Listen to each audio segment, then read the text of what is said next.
you, Mr. Speaker. And to my friend from Olmsted County, just 2 points. Number one, this is not a game. This is affording the minority an opportunity to vote on a proposal which I don't believe is going to pass the tax committee. And second of all, just to a smaller point that you made, that you said we need a more complete package. We need a global agreement on what we're going to vote on. And just to channel a former member, I pulled out my House rules and I took a look at them, and I can't find the term global agreement in there. And I pulled out my state constitution and I looked in there, and I can't find a global agreement there. And I've even looked at Mason's. I don't see the term global agreement or all-encompassing massive super omnibus bill in there either.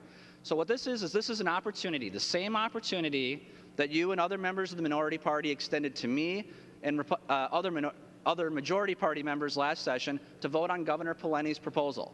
If you have another idea that you would like me to progress a bill to allow you to offer your support, as you've stated you do, that you support Governor Dayton's proposals, if you have another way for us to do that, I don't want to speak for the entire majority, but this member would be interested in your ideas on how we move that bill forward to have you vote for that. But in the meantime, Representative Liebing, I would suggest that you've stated your strong support for this. You've voted for these types of proposals in the past, Representative, and I would just encourage you personally to vote green on this bill then, or this motion. Thank you, Mr. Speaker. Mr. Speaker and members, just a couple of brief points as we conclude this conversation.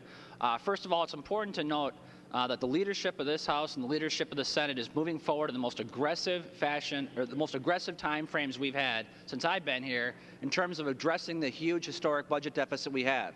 Now, because of that leadership, we're going to have plans sooner rather than later, and ignore the mistakes of the past, where in the past, where we're cramming multi-hundred-page bills into the last day of session with limited oversight. We're going to have members and the public involved early, and that should be commended and rewarded and acknowledged today. But, Mr. Speaker and members, I've heard members say they're not going to vote for the motion that's before us today. And I've heard other members say that they're in the minority and they don't have to vote for the difficult decisions. Well, Mr. Speaker and members, that's not going to be the case this year. You're going to have to cast votes. You're going to have to make the difficult decisions. You can't all get in a bus and go to Illinois. It doesn't work. So, Mr. Speaker and members, today is a vote. The advice I would give members on both sides of the aisle is vote your conscience. Vote your conscience and vote for what you think is right today. Thank you.